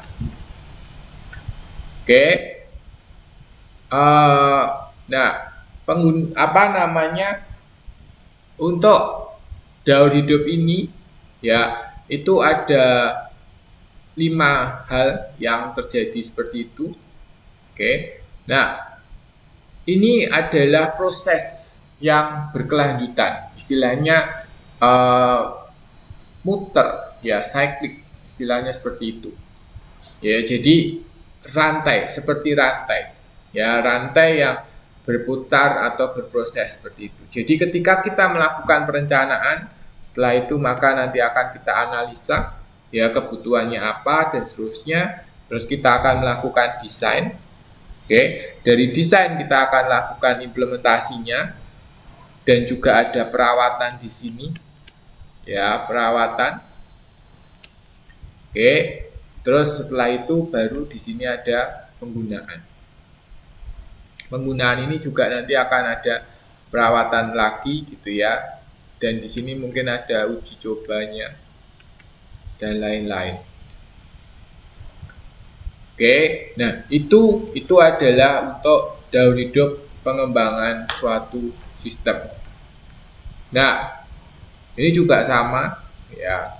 Maka ketika kita melakukan pengembangan suatu sistem, maka dibutuhkan yaitu analisa dari suatu sistem. Analisis dari suatu sistem ini dilakukan oleh yang disebut dengan sistem analis atau analis sistem. Ya, orang yang melakukan analisa terhadap suatu sistem. Karena apa? Karena teknologi informasi ini itu kompleks. Sehingga perlu orang yang tahu dan bisa menerjemahkan itu. Jadi menerjemahkan dari bahasa istilahnya bahasa awam biasa gitu ya, atau ke bahasa teknis kalau kita bilangnya. Oke, dari bahasa awam gitu ya bisa bisa harus diterjemahkan ke dalam bahasa secara teknis. Oke, itu yang perlu dilakukan seperti itu. Oke, nah tahap analisis sistem ini itu melalui 4 hal. Yang pertama itu tentang pendahuluannya. Oke, terus ada terkait dengan kelayakannya. Terus ada identifikasi permasalahan dan kebutuhan informasi pemakainya. Dan yang terakhir itu adalah analisis dari hasil penelitian yang ada. Oke, itu. Jadi ada tahap-tahapan seperti itu. Ya, memang materi hari ini cukup abstrak ya istilahnya, karena teman-teman tidak terlibat langsung dalam pengembangan suatu sistem. Oke, tapi ini perlu disampaikan hal semacam ini untuk pemahaman aja bahwa ketika mengembangkan suatu sistem itu ada beberapa tahapan. Ya, kalau mungkin lebih banyak untuk orang-orang yang terlibat langsung dalam pengembangan suatu sistem seperti itu. Oke, nah jadi ketika ada yang pertama itu adalah studi pendahuluan. Ya, di dalam studi pendahuluan itu ada beberapa hal, yaitu yang terkait dengan apa jenisnya gitu ya, dan ada ruang lingkupnya serta bagaimana pemahaman awal dari proyek sistem teknologi informasi yang ada. Oke, nah itu adalah salah satunya. Terus hasil dari studi pendahuluan tadi itu adalah hasil pemahaman sistem secara awal ya, terus juga terkait dengan perkiraan biayanya dan waktu. Nah, ini kan yang disampaikan tadi ya. Jadi waktunya butuh berapa hari? Karena apa? Karena biaya itu biasanya tergantung juga dari banyaknya waktu yang dibutuhkan. Ya, terutama ya tadi contoh yang saya gambarkan itu adalah ketika kita membangun suatu rumah lah istilahnya. Contoh yang awal yang bisa kita lihat. Salah satu sederhananya. Ya kan? Orang bilang, ini nanti bisa tak bangunin dalam jangka waktu berapa hari? Ya, 100 hari, 50 hari, 60 hari, 80 hari, dan seterusnya. Oke, nah ini adalah salah satu yang bisa kita lihat semacam itu. Ya, itu salah satunya. Sehingga ketika kita berbicara tentang studi kelayakan adalah digunakan untuk menilai apakah proyek ini layak untuk dikembangkan atau tidak. Ya, jika manfaat yang dirasakan lebih besar daripada biayanya, maka bisa diteruskan. Istilahnya manfaatnya lebih besar. Manfaat yang didapat lebih besar. Ya, artinya kita mendapat untungan ya, atau mendapat untung istilahnya kan, kalau manfaatnya lebih besar. Tapi kalau manfaatnya lebih kecil, berarti kan kita rugi dong. Maka kita rugi. Ya, sama seperti teman-teman. Apa teman-teman bekerja di Taiwan itu manfaatnya lebih banyak atau manfaatnya lebih sedikit? Ya, pasti manfaatnya lebih banyak, ya kan, dibanding dengan biaya yang dikeluarkan, misalkan. Ya, tentu mesti akan lebih banyak seperti itu. Kalau enggak pada kerasan, ya. Nah, itu adalah salah satu cara ketika teman-teman misalkan mau beli investasi tadi, ya, maka akan dilihat apakah investasi ini menguntungkan atau tidak, ya kan? Seberapa untung aku bisa dapatnya? Seberapa keuntungan yang bisa aku dapat dari investasi? Misalkan tadi Mbak Ina beli tanah gitu ya. Seberapa untung saya bisa mendapatkan keuntungan dari tanah ini. Oke, nah itu adalah beberapa yang bisa kita lihat semacam itu. Ya, dan studi kelayakan diperlukan untuk menentukan apakah hasil dari pengembangan sistem informasi ini layak untuk diterapkan atau tidak. Oke, seperti itu. Jadi apakah itu layak atau enggak? Oke, itu ya. Nah, ada beberapa cara untuk kita tahu studi kelayakan. Itu yang pertama, itu adalah faktor teknis, ya, ada namanya TELOS. Technical operate teknik atau technical atau technological, terus E-nya itu ekonomik ya, L-nya itu law, law, ya kan, legal hukum, terus O-nya itu operasional, terus S-nya itu schedule. Nah, ada 5 hal yang bisa kita lihat. Oke, yang pertama itu adalah teknis. Faktor teknis atau faktor teknik yang kita lihat. Ya, yang teknis ini adalah bagaimana sistem yang dibangun dapat menggunakan teknologi yang ada atau dengan penambahan teknologi baru untuk mendukung penerapan sistem itu. Ya, melakukan kajian terhadap kebutuhan sistem yang telah disusun dari aspek teknologi yang digunakan.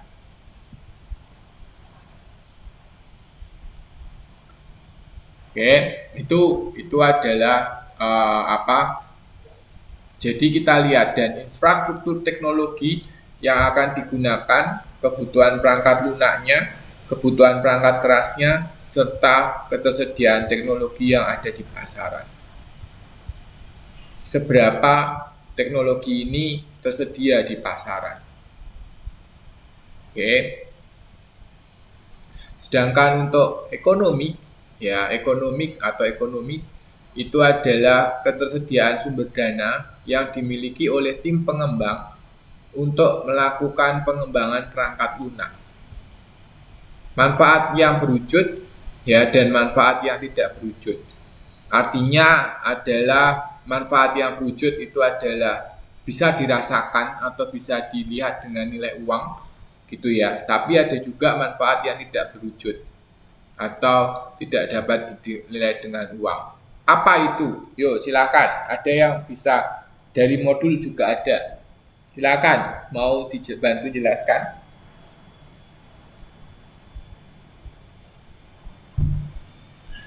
Ayo, ada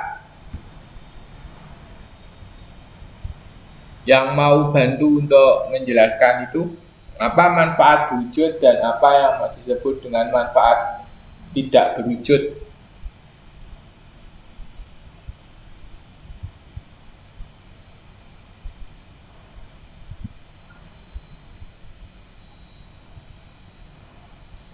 Yuk, ada?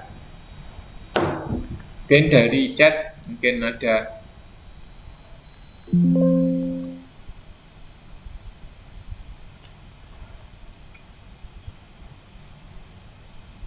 Oh, Mbak Kusnul juga pakai investasi saham, pakai aplikasi Ajaib. Oke.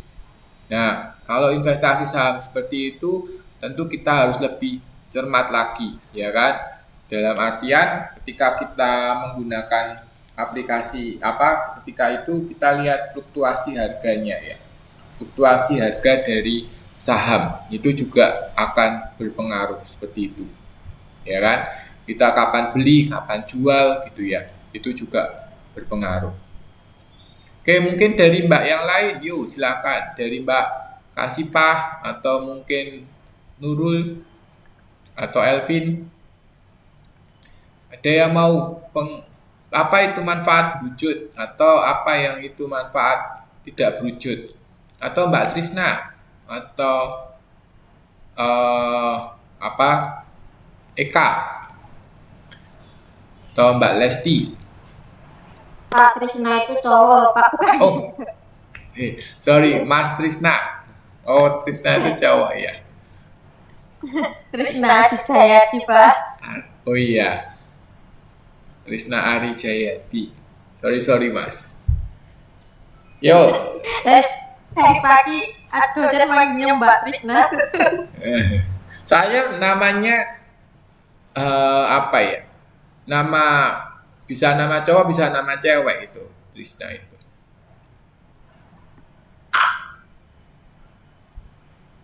Oke, ini Mbak Desi.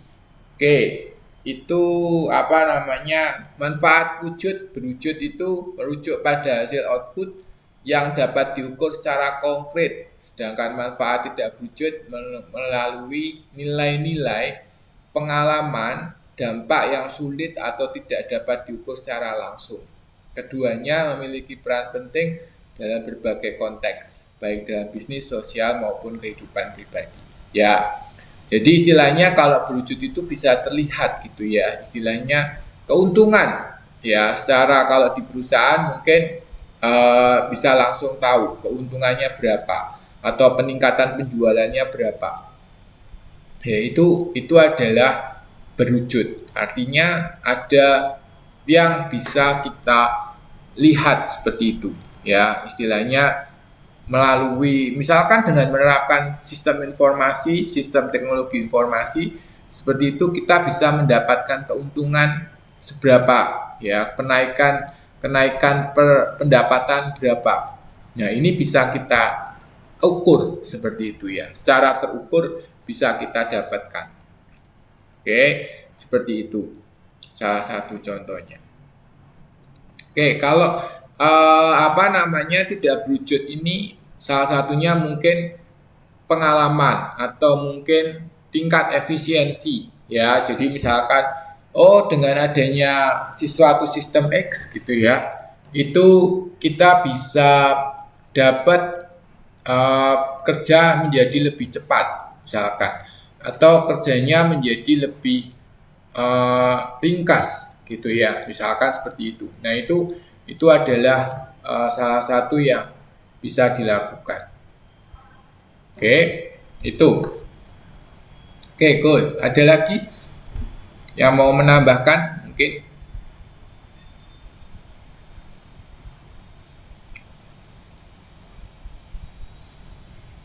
Nah, itu adalah beberapa yang berwujud dan yang tidak berwujud seperti itu. Ya, tangible dan intangible. Yang ini saya tutup dulu ya.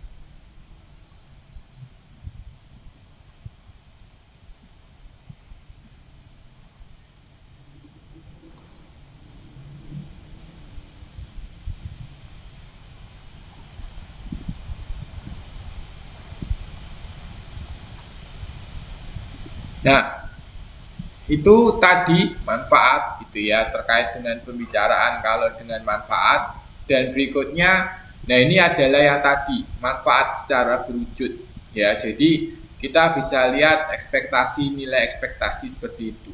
Jadi misalkan dari dengan adanya suatu sistem yang baru, maka akan menaikkan pendapatan ya. Jadi kita bisa tahu kira-kira ini akan membuat dampak ke pendapatan kita menjadi lebih murah, menjadi lebih bagus seperti itu misalkan. Nah ini adalah efek dari pendapatan ya. Jadi kita bisa mendapatkan kira-kira ekspektasinya berapa dan konsumennya bisa memberikan efek seberapa seperti itu ya. Berarti dengan adanya ini kita bisa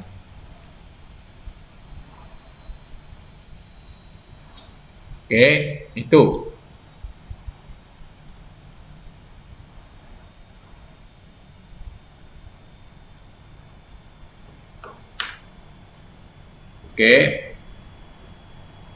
Ada yang mau kira-kira mau bantu untuk jelasin? Ada yang mau dijelasin lagi?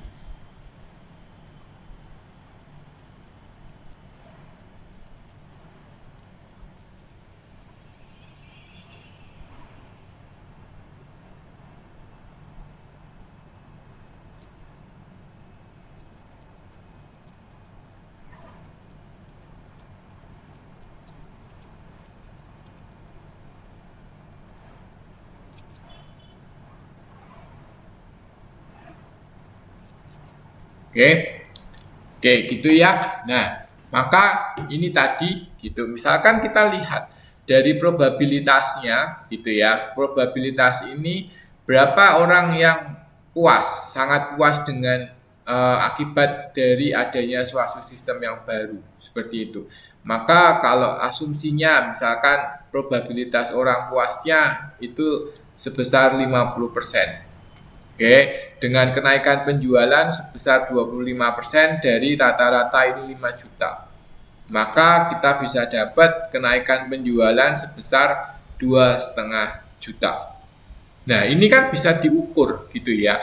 Bisa terukur. Oh, ternyata dengan adanya suatu sistem yang baru seperti itu, maka kita bisa mengukur nilai secara manfaat secara uangnya. Nilai uang yang bisa kita ukur, nilai manfaat uang yang bisa kita dapatkan, seperti itu. Terus, kalau puas, itu berapa? Misalkan ada 20%, ini 40% dari totalnya, maka kita bisa dapat sekitar 1,6 juta pendapatan. Ini nilai-nilai yang bisa terukur, gitu ya, istilahnya. Kalau tadi kan ini adalah nilai manfaat yang tangible, artinya bisa diukur dengan nilai uang. Manfaatnya bisa kita rasakan. Seperti itu. Ya, ada kenaikan pendapatan, ada kenaikan keuntungan. Nah, itu kan salah satu yang bisa kita rasakan atau manfaatnya seperti itu. Oke. Nah, berikutnya ada legal, aspek legal atau aspek hukum. Ya. Ini adalah aspek yang perlu kita juga lihat gitu ya. Istilahnya ketika kita mengembangkan suatu sistem, maka kita harus juga lihat lisensi dari sistem itu. Jangan sampai itu melanggar atau itu adalah harus tidak sesuai dengan norma hukum yang ada. Maka di sini ada legal atau norma hukum yang ada seperti itu. Oke. Terus yang berikutnya adalah operasional. Operasional ini adalah untuk bagaimana kajian terhadap pemakaian perangkat lunak yang ada oleh pengguna. Ya, itu bagaimana sistem operasional yang berlaku terkait juga dengan SOP gitu ya. Kalau kita kemarin sudah bahas itu, yaitu adalah SOP-nya, standar operating procedure-nya, seperti itu ya. Jadi kerangka kerja yang digunakan oleh itu dan kunci kelayakan faktor operasional adalah dengan tersedianya pengguna yang terlatih dan berdedikasi yang dapat menggunakan secara operasional sistem yang akan dikembangkan. Jadi ada operasional sistem yang akan dikembangkan di sini. Oke. Dan yang terakhir itu jadwal. Ya, jadwal ini penting ya kita karena tadi terkait dengan biaya, ya terkait juga dengan karena apa? Jangan jadwal ini ada beberapa biaya variabel, ya kan? Mungkin yang akan beberapa biaya variabel. Kalau kita bilang biaya variabel ini apa? Biaya yang akan berubah karena faktor lamanya, ya lama pengerjaan. Oke, misalkan contoh biaya variabel itu adalah upah pegawai, ya kan? Upah pegawai itu kan pasti akan berubah ketika jadwalnya tidak sesuai, ya maka biasanya kadang kalau kita misalkan kita bikin rumah lah yang biasa dipakai itu kan ada borongan, ada harian, ya kan? Kalau teman-teman bikin rumah atau apa gitu ya, ada borongan, ada harian gitu ya istilahnya. Kalau borongan ya berapapun ya udah segitu. Tapi kalau harian itu kan berarti sesuai dengan berapa hari seperti itu kan. Nah, itu adalah terkait. Nah, kalau yang ada ini, maka ini kaitannya dengan sini. Ya, maka ini nanti kalau lamanya itu akan terkait dengan besarnya biaya variabel. Akan ada perubahan biaya variabel yang muncul di situ. Oke, itu. Nah, identifikasi permasalahan atau kebutuhan-kebutuhannya, maka kita harus mempelajari organisasi dengan masalah sistem yang ada. Serta kita harus mendefinisikan tujuan, hambatan, dan resiko, serta ruang lingkup dari sistem yang baru. Artinya adalah kita harus melihat ruang lingkup sistem yang baru itu seperti apa, sejauh mana sistem itu akan dikembangkan, dan mengevaluasi proyek serta kelayakan sistem, ya, dan membagi sistem menjadi beberapa sub-sistem yang ada, dan mendapatkan umpan balik dari pengguna. Oke, itu adalah yang ada di identifikasi dari permasalahan dan kebutuhan. Terus analisa dari hasil penelitian, ya, maka itu juga harus bisa menyebabkan mengetahui untuk kelemahan sistem yang lama, terus kebutuhan informasi yang diperlukan oleh pengguna atau pemakai seperti itu, ya. Jadi kita menemukan beberapa permasalahan-permasalahan yang terjadi, mengapa kok sistem yang lama tidak berfungsi, misalkan seperti itu. Dan analisa kebutuhan informasi untuk menghasilkan kebutuhan informasi yang relevan dengan pengguna yang ada. Oke, itu adalah analisa untuk hasil penelitian.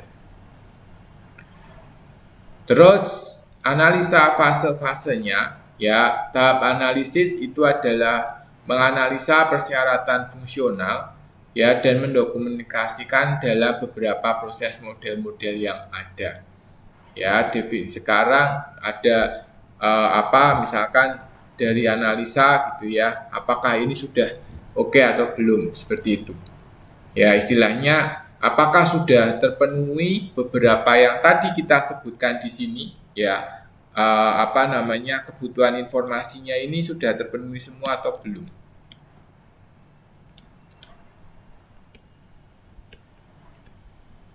Oke, kebutuhan informasinya bagaimana?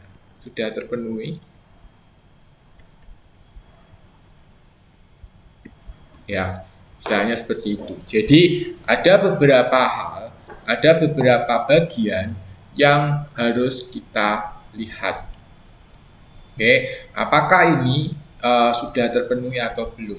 Ya, apakah ini sudah bisa kita lihat atau belum? Seperti itu. Oke. Dan ketika kita melakukan perancangan, maka ketika kita buat baju lah istilahnya, ya. Baju itu ketika teman-teman buat kebaya misalkan, ya, untuk yang mau merit misalkan seperti itu, atau yang mau nikah itu butuh kebaya. Nah, ketika bikin kebaya misalkan dirancang dulu kan, oh ini motifnya seperti ini seperti ini, ya kan, nanti ukurannya berapa dan lain-lain gitu ya. Nah, juga sama ketika kita membangun suatu sistem, maka kita juga membangun secara menggambar seperti itu, ya, menggambarkan terkait dengan beberapa kebutuhan yang ada. Nah, salah satunya cara yang ada itu adalah menggambar dengan menggunakan DFD tadi.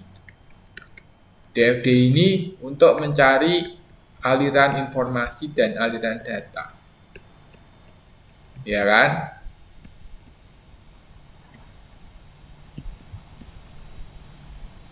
Oke, nah aliran data dan informasi yang dibutuhkan itu bisa membantu untuk itu. Ya, jadi siapa aja penggunanya, terus data apa yang diperlukan, informasi apa, semacam apa yang diperlukan, dan lain-lainnya. Oke, itu. Jadi memberikan gambaran secara umum tentang kebutuhan informasi kepada pemakai. Sistem secara logikanya ada. Oke, sehingga apa? Memberikan gambaran yang jelas terkait dengan rancang bangun yang lengkap kepada pemrogram komputer dan ahli teknik yang lainnya. Oke, seperti itu.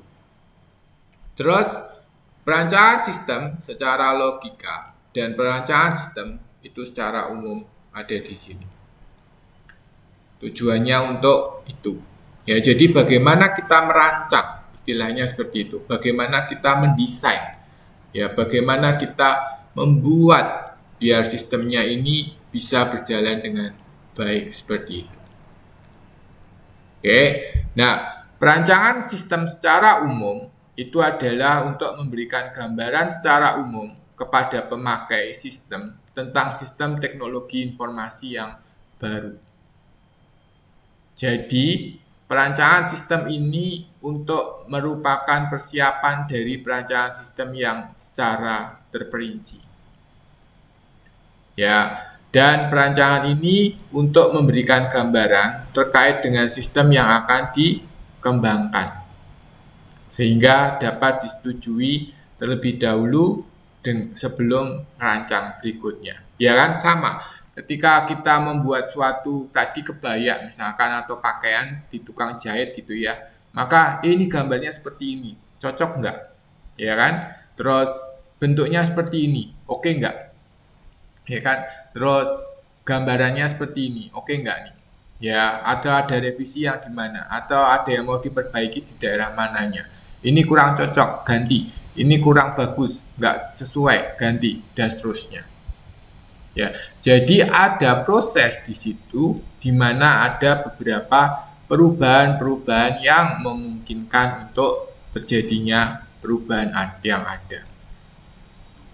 Ya, jadi ada proses berkelanjutan. Ya, mungkin ada revisi, ya kan?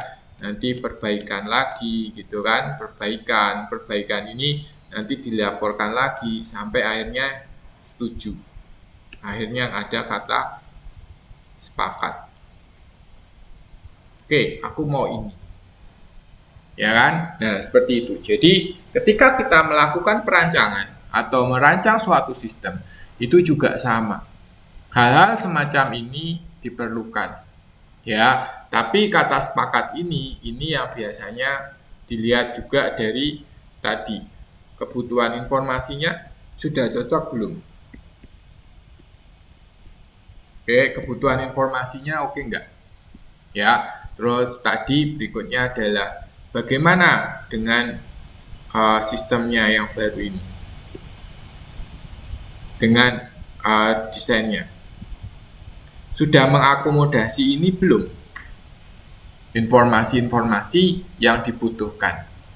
Ya, maka ini tadi ada perbaikan, kalau belum ada perbaikan, kembalian lagi dan seterusnya. Dilakukan perbaikan dan seterusnya. Sampai akhirnya ada kata sepakat.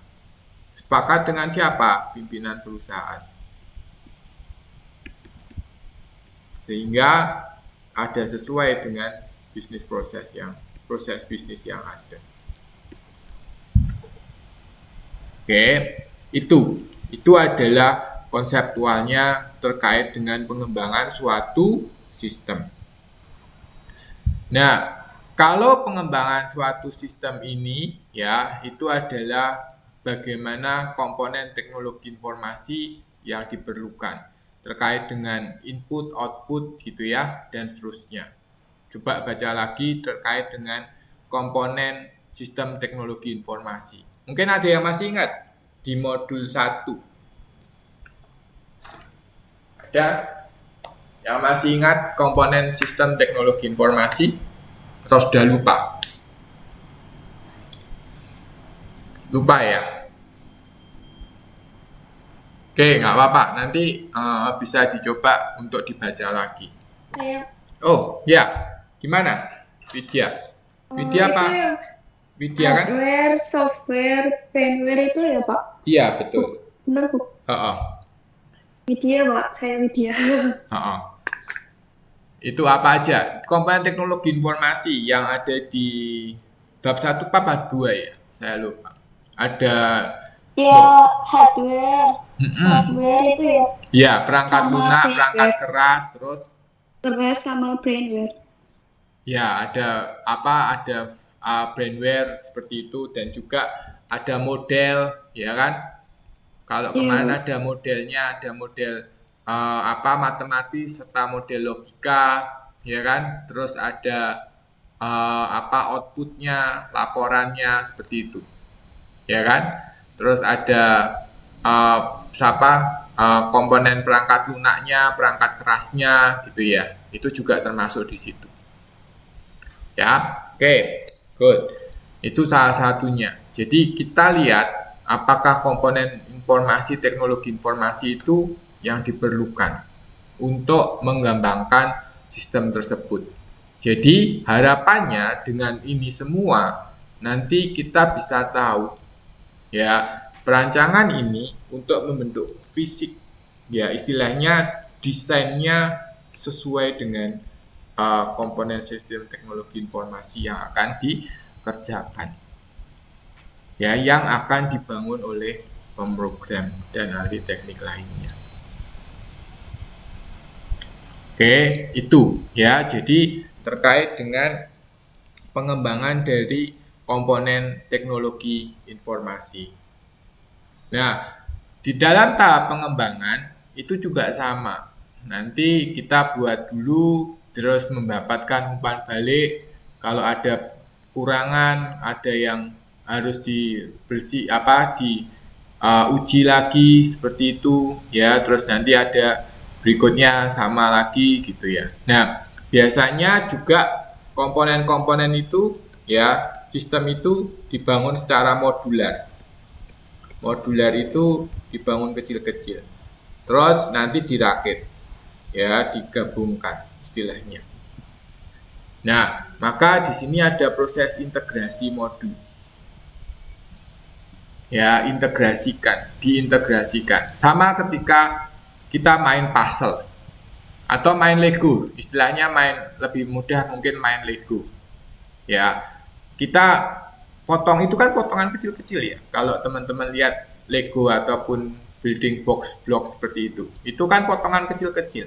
Nah, itu kan kita gabungkan satu-satu, ya kan kita susun sehingga bisa menjadi suatu bentuk ya, menjadi suatu bentuk yang seperti ini bentuknya.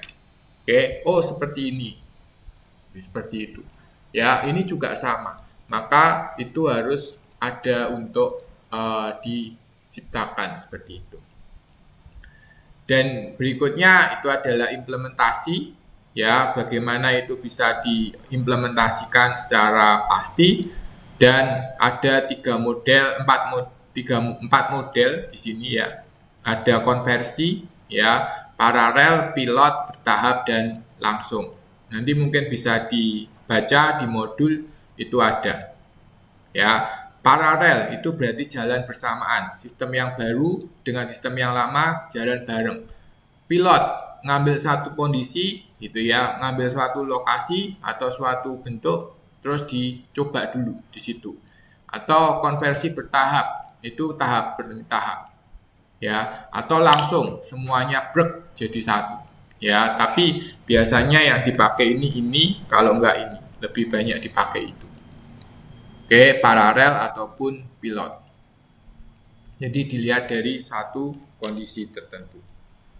Oke, dan pergantian ini akan ada resiko kegagalan serta waktu konversi menjadi lebih lama kalau pakai pilot. Oke, itu. Nah, sampai sini dulu. Mungkin ada yang mau ditanyakan atau mau ditanggapi, silakan. Kalau nggak ada, saya absen. Ada yang hari ini selain tadi Uut sama Arfi, siapa lagi yang nggak masuk?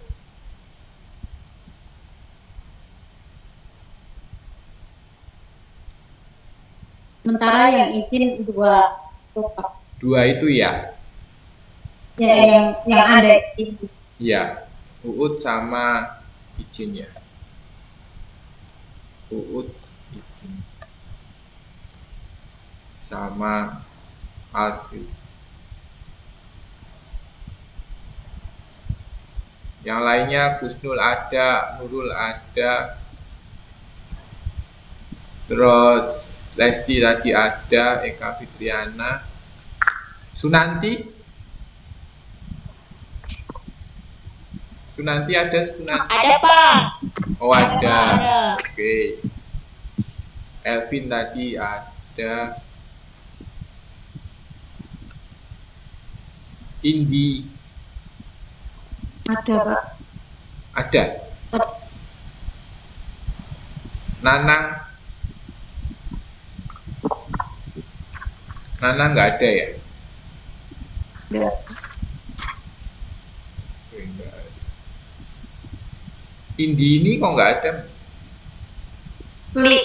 Link. Indi Astriani. Nggak ada, Pak Indi. Nanang, Mas Nanang juga nggak ada ya? Nggak ada. Pak, Yuk, Mbak Kalau Kasih. Indi itu ya Pak, itu kan dia kerjanya kan di pabrik. Dia tuh jarang bisa ini Pak, buka ini ikut-ikut web. Jadi dia bisa ikut webnya kalau pas istirahat bisa 10 menit baru bisa masuk gitu Pak. Nggak apa-apa, tinggal di Biasanya chat gitu. aja. Misalkan kalau memang Oh, iya Pak. disuruh chat gitu, masuk ke chat terus saya seperti Coba biasa. nanti tak kasih tahu nih Pak. Ya. Jadi paling nggak saya punya bukti Coba. kalau dia masuk gitu. Ya, Iya Pak. Linda, Iya Pak. terus Nafatia, ada Mas Badar ada, Mbak Winasih, Desi tadi ada, Krisna tadi ada, Mas Widi ada. Oke, ada lagi yang mau disampaikan? Ina Sofia kayaknya nggak sama. Ina Sobania ada Mbak? Nggak ada ya? Sorry. Pak.